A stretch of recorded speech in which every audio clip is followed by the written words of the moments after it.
विविधताओं से भरा एक देश है। यहाँ कई धर्म जाति संप्रदाय के लोग रहते हैं। इनमें से हर एक की बोली अलग अलग है, लेकिन इनमें सबसे हिंदी देश के सबसे अधिक राज्यों में बोली जाने वाली भाषा है। हालांकि हिंदी भाषा को मिले दर्जे को लेकर के कई अलग अलग तर्क भी हैं।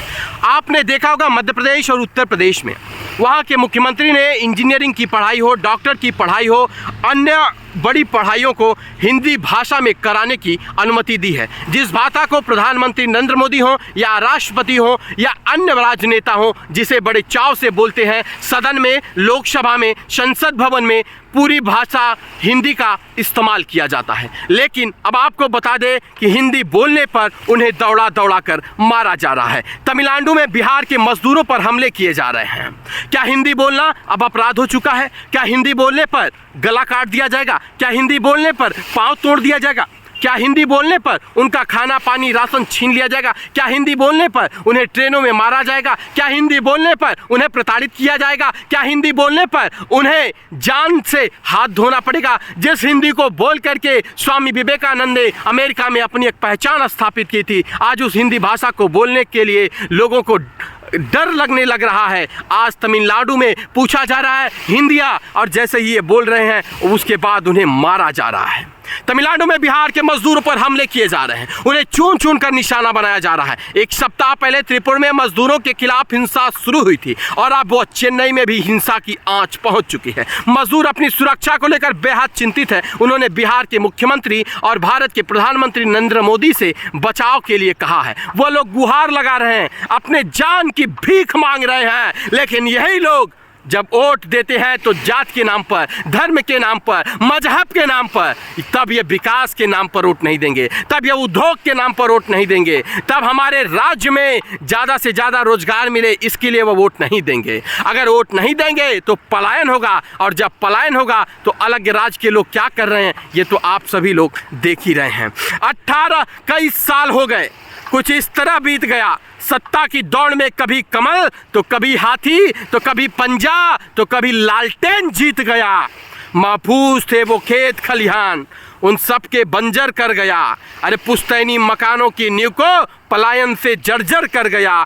अरे पहाड़ों की रौनक, खेतों की रौनक और पोखरों की रौनक और खुशियाँ गांव को सूना कर गया। विकास में गांव में आने से धरातल पर सचमुच वह डर गया। अगर विकास हुआ होता तो आज लोगों को चेन्नई क्यों जाना पड़ता? उत्तर प्रदेश और बिहार के लोगों को, जो धरती की माटी को सोना बना देता है वही किसान होता है, और उसी किसान परिवार का बेटा मजबूर होकर के अपने घर की जीविका चलाने के लिए, अपने बहन के शादी के लिए, अपने बच्चों की शिक्षा के लिए, अपने माँ बाप की दवा के लिए, रोजी रोटी के लिए वो जाता है दूसरे प्रदेश में काम करने के लिए।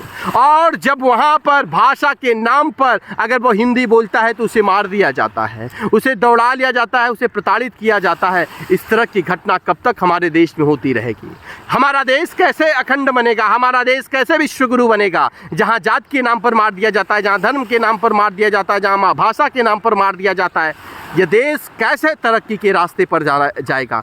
मैं भारत के प्रधानमंत्री नरेंद्र मोदी से और चेन्नई के मुख्यमंत्री से आग्रह करता हूं, जो लोग इस घटना को अंजाम दिए हैं उन्हें सीधा फांसी पर लटका देना चाहिए। ये लोग हमारे देश के आतंकवादी से कम, हमारे देश में वो आतंकवाद को बढ़ावा एक तरह से दे रहे हैं। वो आतंकवादी से कम नहीं है जो इस तरह की हिंसा कर रहे हैं। अगर वो देश के होते और देश प्रेमी होते तो अपने देश के लोगों को कुल्हाड़ी से काटते नहीं, उन्हें मारते नहीं, उन्हें भगाते नहीं।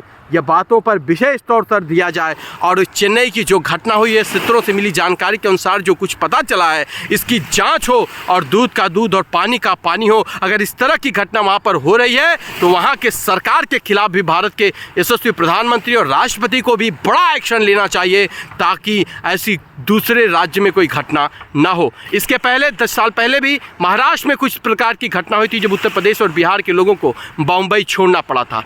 ट्रेनें फुल हो गई थी, लोग स्टेशनों पर खड़े थे, भागने के लिए मजबूर थे, घर छोड़ दिए थे, मासूम बच्चों को लेकर के लोग रोड पर खड़े थे, लोग जान बचाने की गुहार लगा रहे थे। उस दौर भी लोगों को मारा और प्रताड़ित किया जा रहा था। लेकिन अब यह घटना दूसरे राज्य में फिर से हुई है और इस पर विशेष तौर से प्रकाश डालना चाहिए और इस घटना को इतना गंभीरता से लेना चाहिए कि अन्य राज्यों में ऐसी घटना कभी ना हो।